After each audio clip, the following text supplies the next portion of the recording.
CPC के तहत पिछले लेक्चर में आप लोगों को एक्चुअल डिक्री और डिम्ड डिक्री अर्थात वास्तविक डिक्री और आपका डिम्ड या मानक डिक्री के बारे में बताया जा रहा था।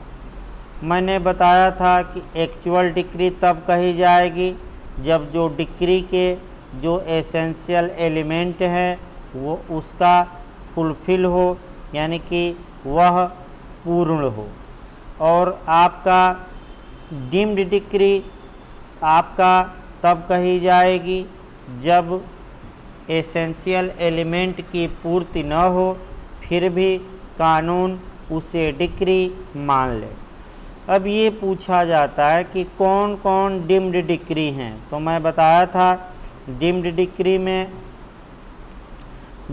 डिक्री में आपको बताया गया था, वहीं फिर लिस्ट एक बार देखना है।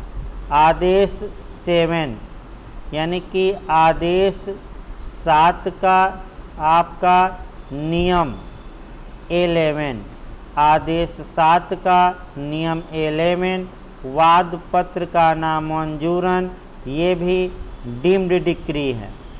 इसके बाद हमने बताया था धारा 144 सीपीसी के तहत प्रत्यास्थापन का आदेश देना, ये भी डिम्ड डिक्री हैं। फिर आपका अगला जो उदाहरण डिम्ड का हम बता रहे हैं, आइए वह देखा जाए।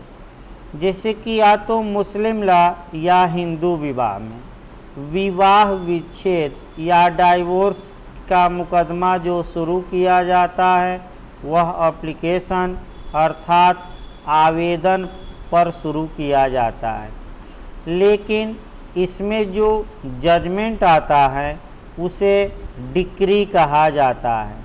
तो फिर आप सतर्क रहिए। ये पूछा जा सकता है कि भाई आपका डिक्री के लिए तो मुकदमा के लिए ज़रूरी है कि सूट फाइल किया गया हो, वाद दायर किया गया हो, लेकिन एप्लीकेशन पर जो निर्णय आया उसको डिक्री कहा जा रहा है। तो आप कहेंगे कि ये कहा जा रहा है, डिक्री माना जाएगा और उसे डिम्ड डिक्री कहा जाता है। इसका मतलब ये हुआ कि डिम्ड डिक्री भी डिक्री हैं, ये ना कह दीजिएगा कि नहीं है। डिम्ड डिक्री भी डिक्री ही है और इसे डिक्री माना गया है, भले ही ऐसे डिक्री के एसेंशियल एलिमेंट इसमें न मिलते हों। अब आइए आगे देखा जाए। अब आपका जो अंदर जाकर क्वेश्चन बनता है डिक्री से, वह बनता है कि कौन डिक्री हैं और कौन डिक्री नहीं है। एक लिस्ट ज़रूर तैयार कर लीजिएगा। हम लिस्ट एक बना रहे हैं आपका कि कौन डिक्री नहीं है और दूसरा किसको डिक्री माना जाएगा, यानी कि कौन डिक्री है। यहाँ से अंदर जाकर क्वेश्चन लिस्ट से बनता है। थोड़ा सतर्क आपको रहना है कि कौन डिक्री नहीं है, इसको एक एक करके देखा जाए। व्यतिक्रम के कारण अपील का खारिज किया जाना, यानी कि डिफ़ॉल्ट के कारण अपील अगर डिसमिस की जाती हैं तो वह डिक्री न मानकर आदेश मानी जाएगी। यानी कि चूक के कारण अपील को डिसमिस कर दिया गया, यानी कि खारिज कर दिया गया। ये अंदर से पूछा जाता है। मैं फिर बता दूं, लिस्ट ये तैयार रखिएगा। ये डिक्री न मानकर आदेश माना जाएगा। फिर पूछा जाता है प्रापक की नियुक्ति या रिसीवर की नियुक्ति, यानी कि जो प्रापक की नियुक्ति की जाती हैं, रिसीवर की नियुक्ति की जाती हैं, ये भी डिक्री न होकर आदेश कहा जाता है। फिर रिमांड करना, रिमांड का मतलब हुआ प्रति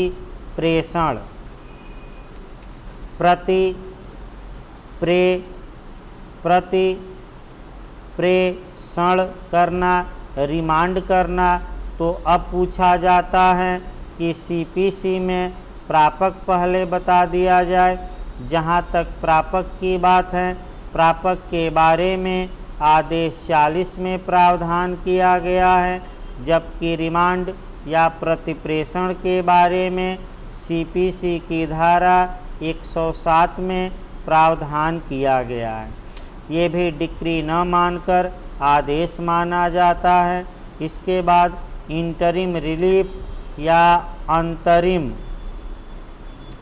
जो अंतरिम आपका अनुतोष होता है, अंतरिम अनुतोष होता है, ये भी आपका कह सकते हैं कि आदेश माना जाता है, डिक्री नहीं मानी जाती। अगला देखा जाए, फिर एक बार आपको सतर्क किया जा रहा है कि जो क्वेश्चन आजकल अंदर से पूछ रहे हैं, इस लिस्ट से पूछे जा रहे हैं। हर हाल में लिस्ट को तैयार रखिएगा। वाद का वापस किया जाना, यानी कि वाद पत्र का रिटर्न किया जाना, वापस अगर न्यायालय करता है, यह भी डिक्री न होकर आदेश माना जाएगा। या अगला आया कि डिले के कारण, यानी कि विलंब के कारण अगर एप्लीकेशन को खारिज कर दिया जाता है, तो ये भी आदेश माना जाएगा। इसके बाद आपका कह सकते हैं कि विक्रय को सेटेसाइड करने से इनकार करने का आदेश, यानी कि विक्रय या सेल को सेटेसाइड अर्थात अपास्त करने से इनकार करना, ये भी आदेश माना जाएगा।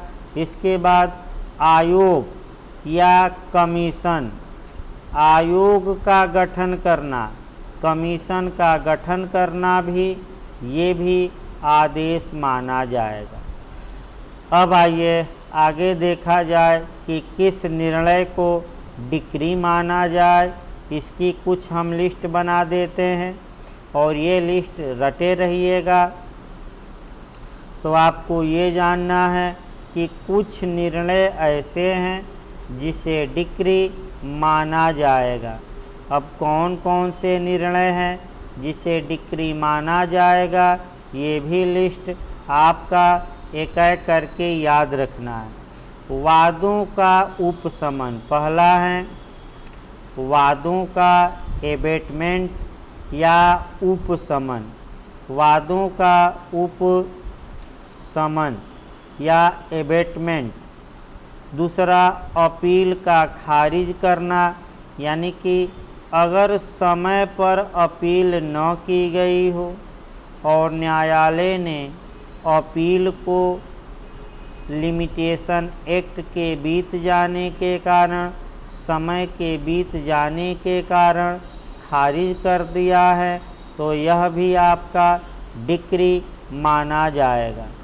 अगला है फीस न देने पर वाद का खारिज कर देना, यानी कि कोर्ट फीस व्यक्ति दिया नहीं और आपका सूट या वाद को खारिज कर दिया गया, डिसमिस कर दिया गया, ये भी डिक्री मानी जाएगी। फिर मीन प्रॉफिट या मध्यवर्ती लाभ या अंतःकालीन लाभ, यानी कि मध्यवर्ती लाभ को भी डिक्री माना जाएगा। फिर आपका साक्ष्य के अभाव में अपील या वाद खारिज करना, यानी कि साक्ष्य के अभाव में अपील को या वाद को खारिज किया जाना। वाद या अपील को अगर खारिज किया जाता है तो ये भी डिक्री मानी जाएगी। इसके बाद वाद हेतु का अभाव, यानी कि काज ऑफ एक्शन, यानी कि वाद हेतुक के न होने के कारण वाद खारिज कर दिया गया, तब भी डिक्री और रिलीफ देने से या अनुतोष देने से न्यायालय ने इनकार कर दिया है, यह भी डिक्री मानी जाएगी। फिर आपका वाद पत्र का नामंजूरन यानी कि आदेश 7 का रूल 11 के तहत रिजेक्शन ऑफ प्लेंट को भी डिक्री माना जाएगा। फिर आपका सीपीसी की धारा 144 के तहत जो प्रत्यास्थापन का आदेश दिया जाता है वह भी डिक्री माना जाएगा। तो लिस्ट ज़रूर याद रखिए। आइए डिक्री की परिभाषा को आगे बढ़ाया जाए। 2 ऐसे प्रावधान परिभाषा में दिए गए हैं जिनको डिक्री नहीं माना जाएगा, यानी कि 2 पॉइंट आपका कह सकते हैं कि ऐसे प्रावधान दिए गए हैं, 2 प्रावधान जिसे डिक्री नहीं माना जाएगा। उन दोनों प्रावधानों को एक एक करके देखिए।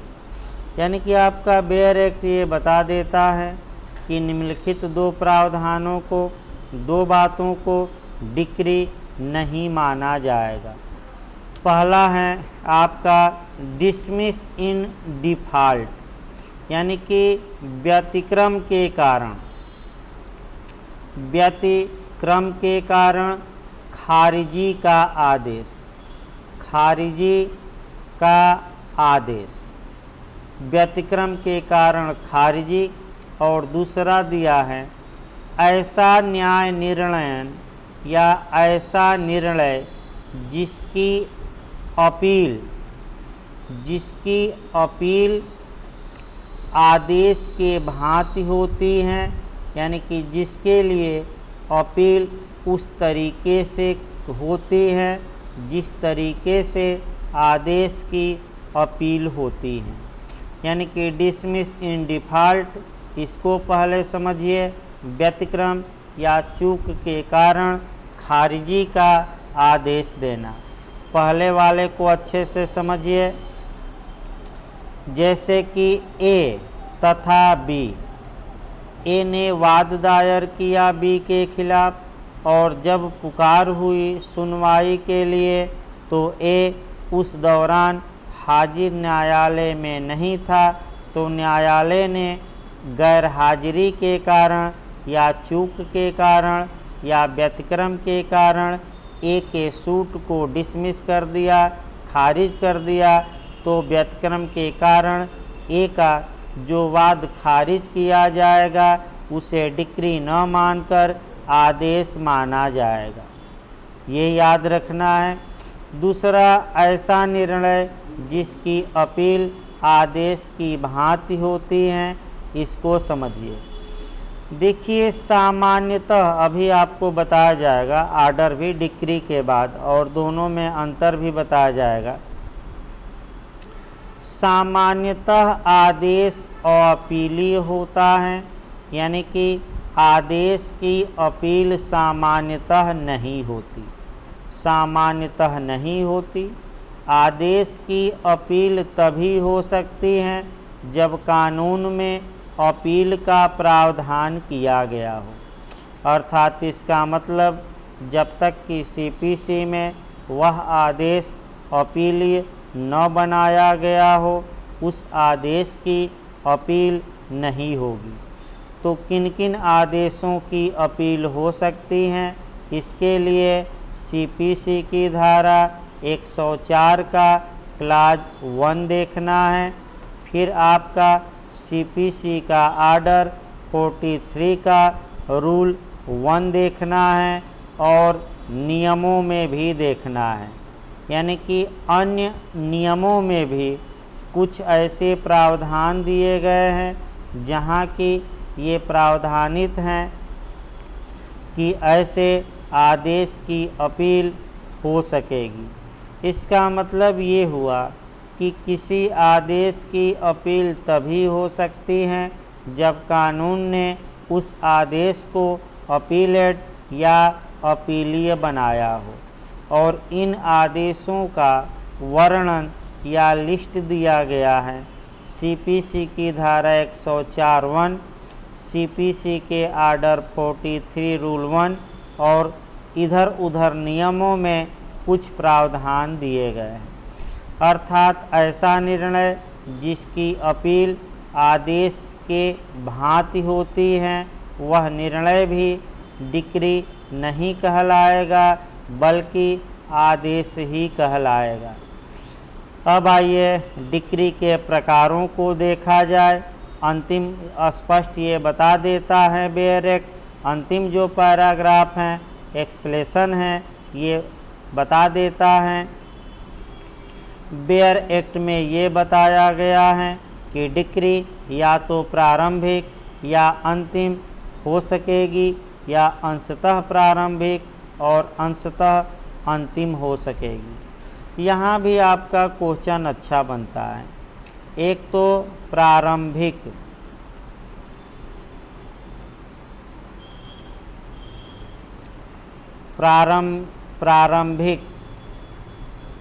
प्रारंभिक डिक्री क्या होती है ये पूछा जाता है। फिर फाइनल डिक्री यानी कि अंतिम डिक्री क्या होती है,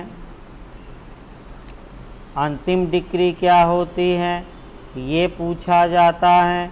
फिर आपका पार्टली यानी कि अंशतः प्रारंभिक, अंशतः प्रारंभिक और अंशतः अंतिम।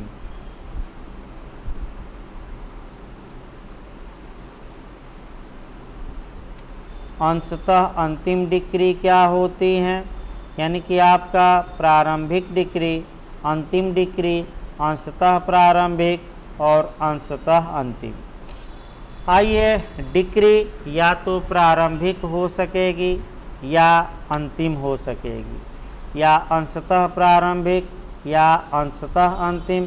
पहला प्री का क्वेश्चन आ जाए कि डिक्री के प्रकार बताइए, दे देगा पहला ऑप्शन प्रारंभिक डिक्री, अंतिम डिक्री, अंशतः प्रारंभिक, अंशतः अंतिम और उपर्युक्त सभी। तो आपका जवाब रहेगा उपर्युक्त सभी। अब आइए प्रारंभिक डिक्री किसे कहा जाएगा पहले ये देखा जाए, फिर अंतिम डिक्री, फिर दोनों में अंतर और तब आपका अंशतः अंतिम और अंशतः प्रारंभिक डिक्री को देखना है। देखिए प्रारंभिक डिक्री के बारे में जो आपका प्रावधान किया गया है धारा 2 की उपधारा 2 के एक्सप्लेशन में यानी कि स्पष्टीकरण को कवर करेंगे।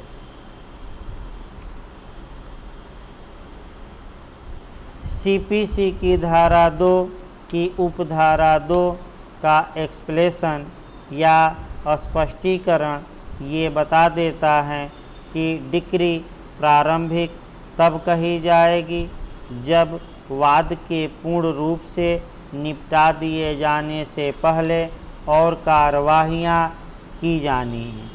इसका मतलब ये हुआ कि डिक्री प्रारंभिक तब कही जाएगी जब वाद के अंतिम रूप से निस्तारण के पूर्व और कार्यवाहियाँ की जानी हैं।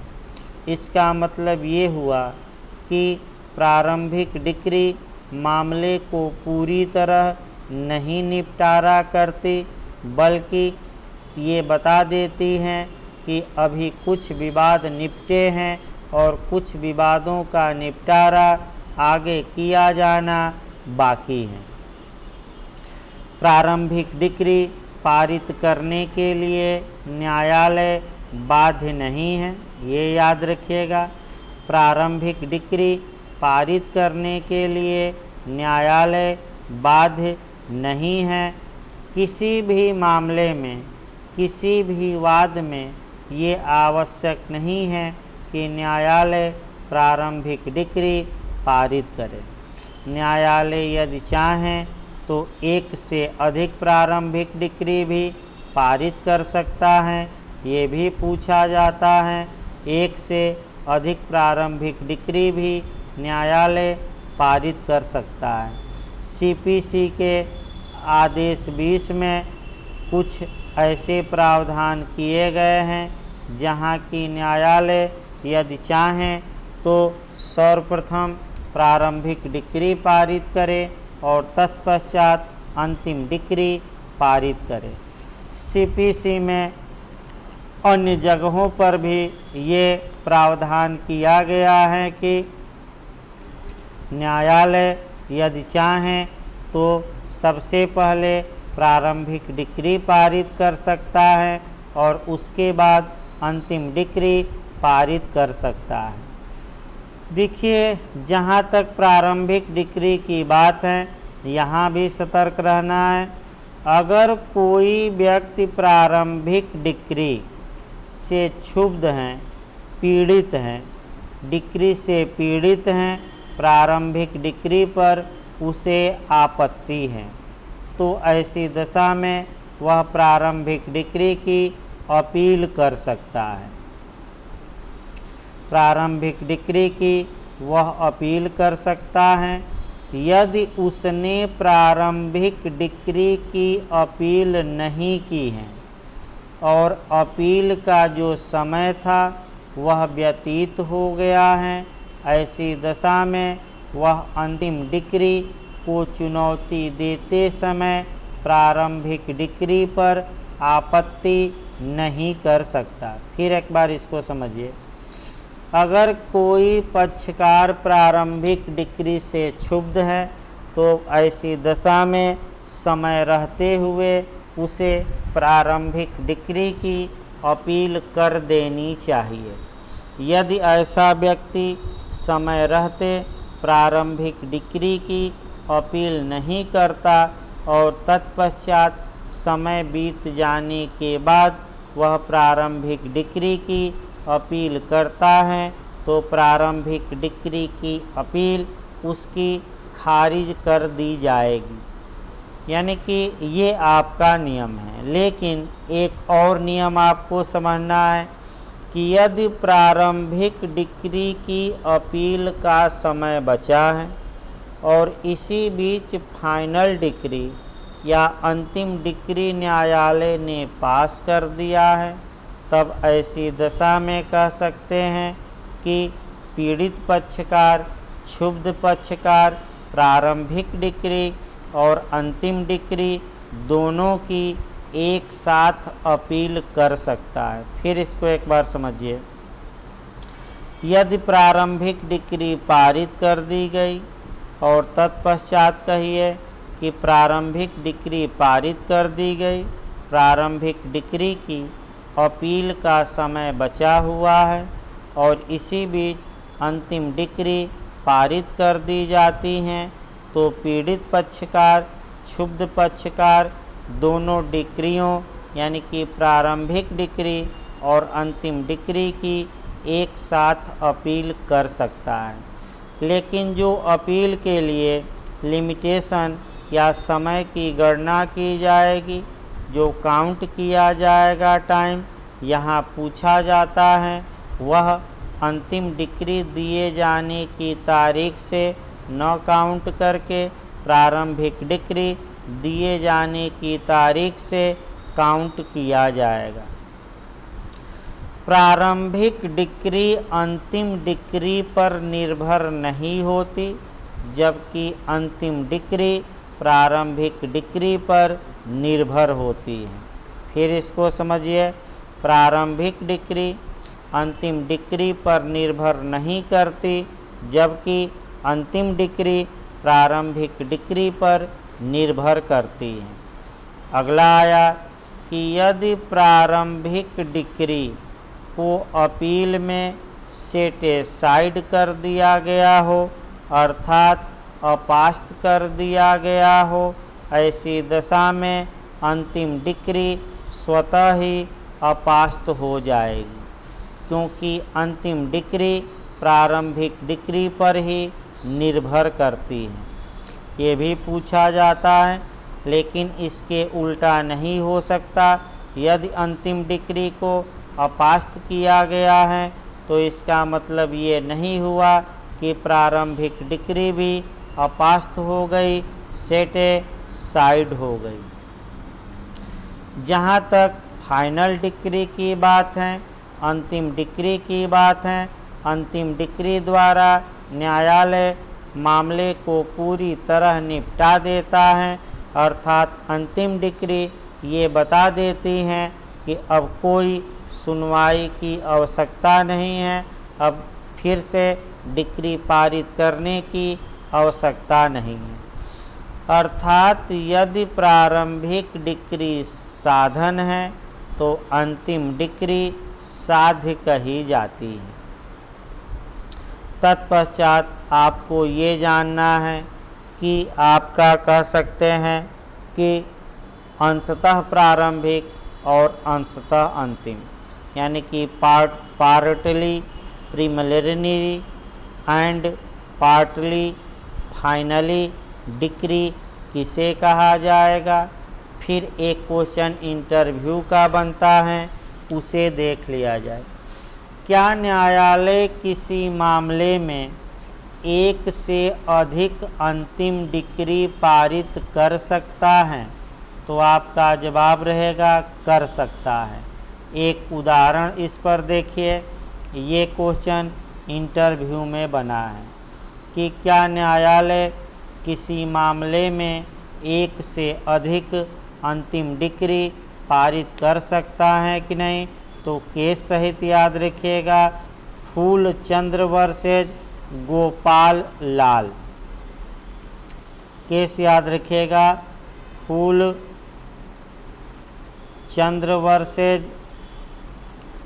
गोपाल लाल। गोपाल लाल ये जो केस हैं ये 1967 का है, 1967 सुप्रीम कोर्ट का।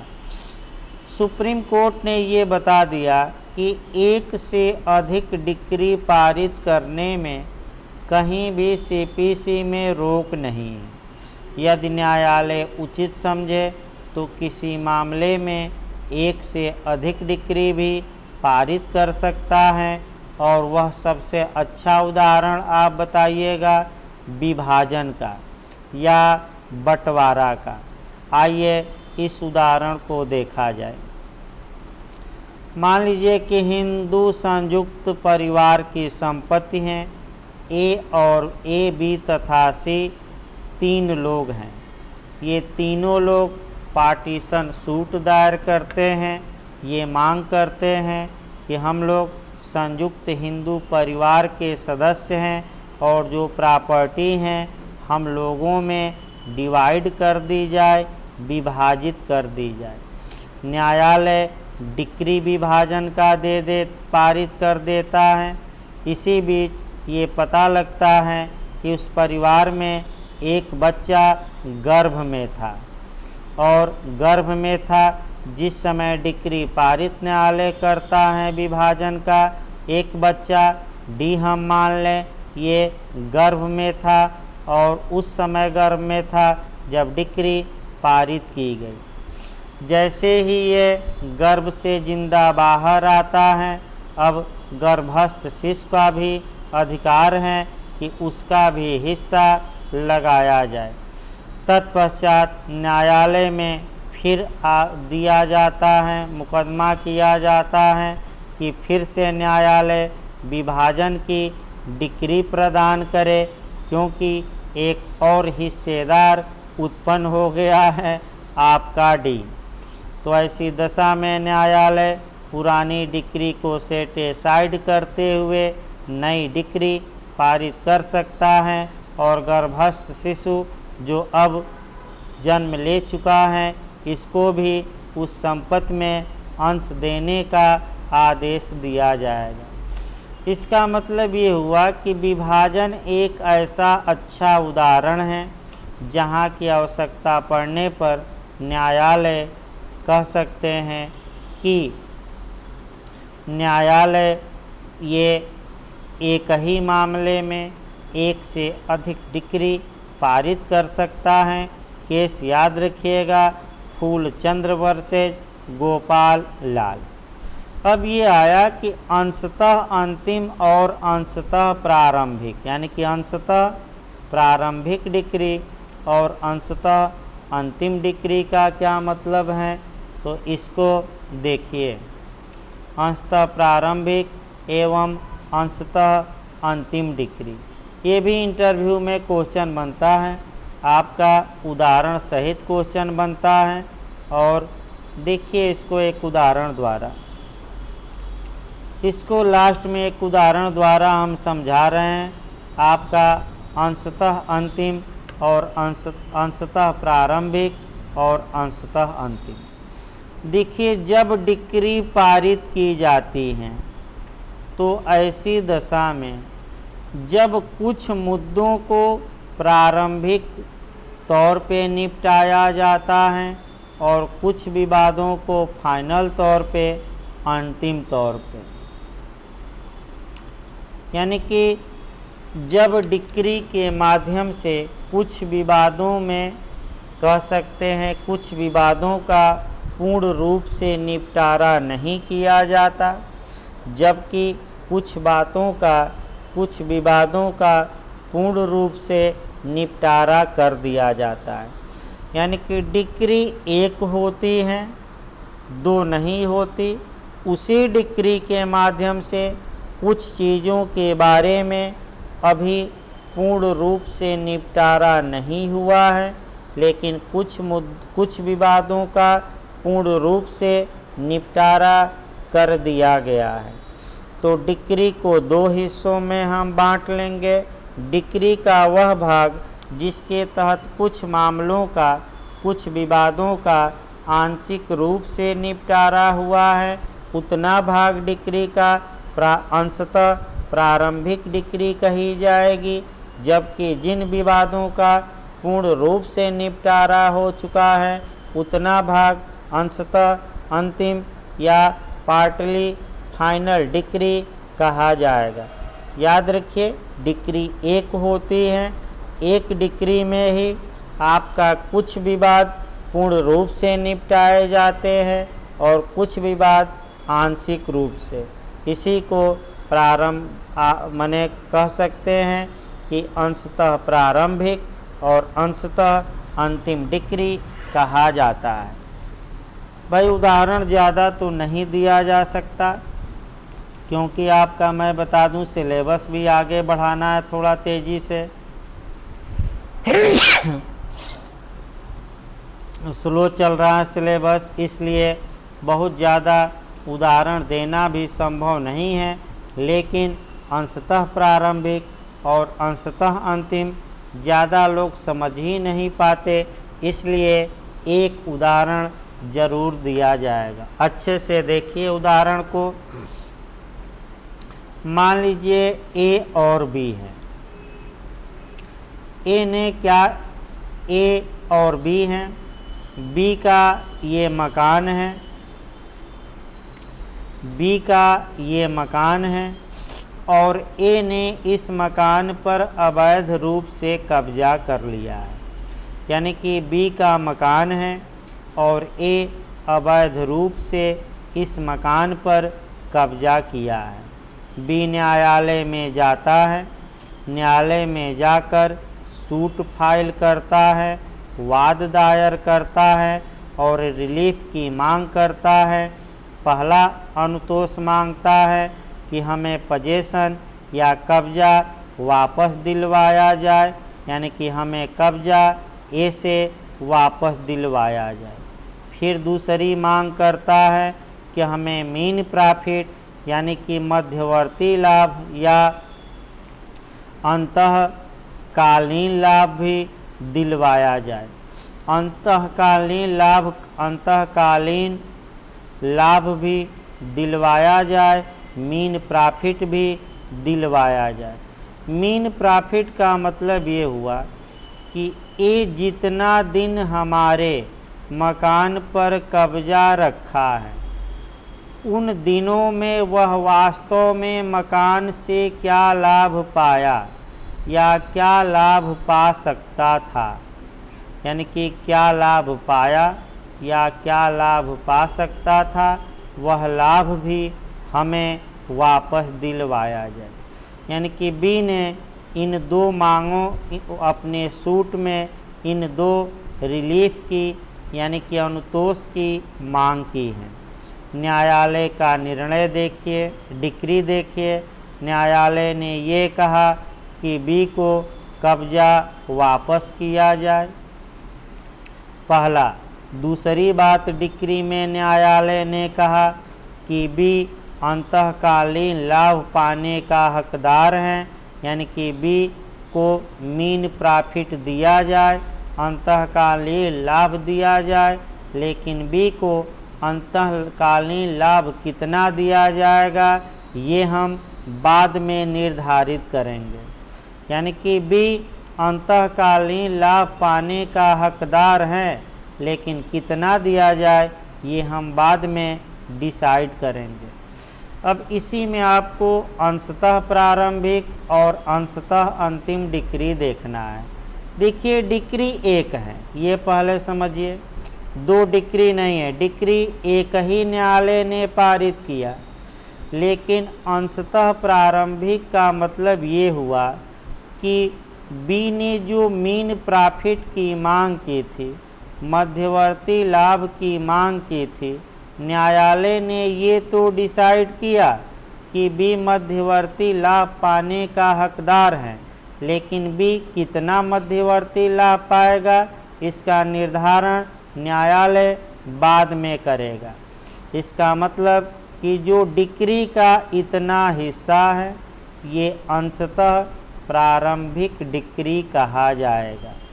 लेकिन जो आपका कह सकते हैं कि कब्जे की बात थी, बी को कब्जा दिया जाए, ये पूर्ण रूप से न्यायालय ने बता दिया।